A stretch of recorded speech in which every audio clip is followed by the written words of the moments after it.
BTC অঞ্চল বা BTR অঞ্চলত গোটেইকেইটা সমষ্টিতে প্ৰচাৰ চলাইছে UPPL হিচাপে আচলতে কি চব এইবাৰ অসমত যিমান ৰাজনীতি দল আছে সবতকৈ কমফৰ্টেবল অৱস্থাত আছে সেইটো হ'ল UPPL দল। এতিয়া আমি না কাৰোবাৰ হেঁচাত আছোঁ, না কাৰোবাৰ প্ৰৰোচনাত আছোঁ, না কাৰোবাৰ ষড়যন্ত্ৰত আছোঁ। এইবাৰ সবচে একদম ভাল পৰিৱেশত আছে UPPL। আৰু যোৱা 2 মাহ 3 মাহ ধৰি বড়োলেণ্ডৰ বুদ্ধিজীৱী, আমাৰ শুভাকাংক্ষী, আমাৰ চিন্তাবিদ, বিভিন্ন শ্ৰেণীৰ লোকৰ লগত আমি আলোচনা কৰিছোঁ আৰু সকলোৱে কৈছে যে যোৱা যি কাউন্সিল নিৰ্বাচন ইয়াত UPPL ক'বাত নহয় ক'বাত ষড়যন্ত্ৰৰ অলপ বলি হৈছে। এইকাৰণে এইবাৰ নিৰ্বাচনটো অকলে খেলিব লাগে আৰু ৰাইজ UPPLৰ লগত থাকিব। যিদিনা আমি 15টা কেণ্ডিডেট 15জন কেণ্ডিডেট ভিতৰত ডিক্লেয়াৰ কৰিছোঁ, এইদিনাৰ পৰাই ৰাইজ উৎফুল্লিত হৈছে। আমাৰ কাৰ্যকৰ্তা কৰ্মকৰ্তা আমাৰ সমৰ্থক সবে উৎফুল্লিত হৈছে আৰু এটা পৰিৱেশ আমি দেখিবলৈ পালোঁ যে নিৰ্বাচন ঘোষণা কৰাৰ পিছত যিকেইদিন আমি বিভিন্ন সমষ্টিত কেম্পিং কৰিছোঁ, সকলো জাতি সকলো ধৰ্মৰ ৰাইজ UPPLৰ লগত ওলাই আহিছে আৰু সবৰে মুখে মুখে এটাই কথা যে এইবাৰ আমি কাকো ভোট নিদিওঁ, UPPLকে দিম, ট্ৰেক্টৰকে দিম। তেনেকুৱা এটা পৰিৱেশ মই দেখিবলৈ পাইছোঁ। তো সেইকাৰণে মই আশা ৰাখিছোঁ যে BTCৰ ভিতৰে বাহিৰে যিখিনি আমি সমষ্টি কণ্টেষ্ট কৰিছোঁ, ভিতৰৰ কথা যদি ক'বলৈ যায় আমি 10ৰ পৰা 12টা ছিট জিকি আছোঁ আৰু বাহিৰৰ কথাটো ল'বলৈ গ'লে 12ৰ পৰা 15টা ছিট UPPL এইবাৰ জিকিব আৰু অসমত আঞ্চলিকতা যিটো বাট আঞ্চলিক দল ভিতৰত সৰ্ববৃহৎ দল হৈ পেলাই আমি দিছপুৰলৈ গৈ আছোঁ। দেখা গৈছে যে যোৱা BTR নিৰ্বাচনত সংখ্যালঘু ভোটাৰে কিন্তু BPFক ভোটদান কৰিছিল। যিহেতু পৰ্বতৰ সমষ্টিটো সংখ্যালঘু নিৰ্ণায়ক এটা সমষ্টি, এইবাৰ কি কৰিব সংখ্যালঘু ৰাইজে ভাবি? আপোনালোকে ক'ব লাগিব, দিনে ৰাতি আপোনালোকে ঘূৰি আছে, গাঁৱত গৈছে, বিভিন্ন মানুহৰ লগত কথা পাতিছে। আমিতো আমাৰ দলৰ পৰা প্ৰচাৰ চলাই আছে, গতিকে আপোনালোকে থাৰ্ড আম্পায়াৰ হয়। চ' আপোনালোকে ভালকৈ জানে কাক দিব কাক নিদিব।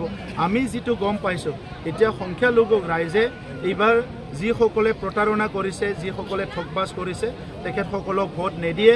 যিসকলে অনেষ্টলি সংখ্যালঘু ৰাইজৰ বিভিন্ন সমস্যা সমাধান কৰিছে, মাটি বাৰীৰ সমস্যা, ঈদগাহৰ মাটি দিয়া সমস্যা, বিভিন্ন কামবিলাক কৰিছে। এইকাৰণে আমাক কৈছে যে যোৱাবাৰ ভুল হৈ গ'ল, এইবাৰ সংখ্যালঘুৰ অধিক ভোট UPPLৰ লগত থাকিব, সেইটো তেখেতসকলে আমাক নিশ্চিত কৰিছে। কাক সমৰ্থন কৰিব?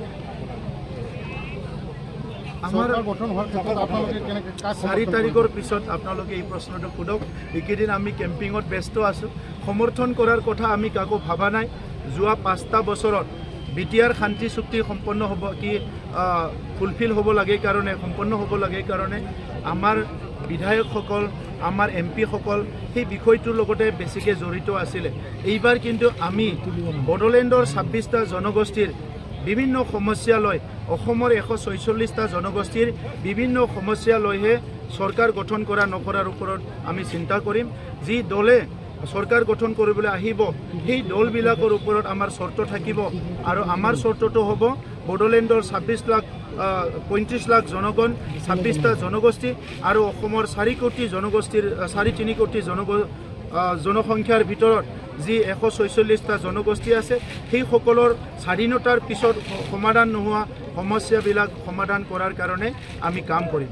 দেখা গৈছে যে মুখ্যমন্ত্ৰী ডাঙৰীয়াই কৈছে যে তামোলপুৰত আমি নিৰ্বাচন খেলিছোঁ উপ নিৰ্বাচন কৰিবৰ কাৰণে। আমাৰ চিধা প্ৰশ্ন, আপুনি MPত থাকিব নে MLAত থাকিব? চাওক, উপ নিৰ্বাচন হ'ব বুলি এতিয়াই ক'লে মানে মই জিকি গ'লোঁ। তো জিকি যোৱাৰ পিছতো আৰু দিল্লীৰ যোৱা কথাই নাই। মই কৈ আছোঁ, নিজৰ ঘৰখন, চোতালখন, নিজৰ মা দেউতা দাদা ভাই যিসকলে 30-40 বছৰে দুখত আছিলে, সেইসকলৰ কাম কৰিব এৰি মই দিল্লীত কি কৰিবলৈ যাওঁ? দিল্লীতো আমি আগতে ধৰ্ণা দিবই গৈছিলোঁ, ৰেলী কৰিবলৈ। গতিকে আমাৰ সমস্যা সমাধান হ'ব বড়োলেণ্ডত থাকি, আমাৰ সমস্যা সমাধান হ'ব দিছপুৰত থাকি, অসমত থাকি। গতিকে এই সমস্যা সমাধান হোৱাৰ পিছতে আমি বাহিৰৰ কথা ভাবিব পাৰোঁ। গতিকে এতিয়া বিভিন্ন ৰাজনৈতিক দল, বিভিন্ন নেতাসকলে বিভ্ৰান্তিকৰ কথাবিলাক কৈ থাকিব। UPPL ভেৰি মাছ ডিটাৰমাইন। আমি আমাৰ যিটো চিন্তাধাৰা এইটো সঠিক এটা চিন্তা লৈ আমি আগবাঢ়ি আছোঁ। Thank U.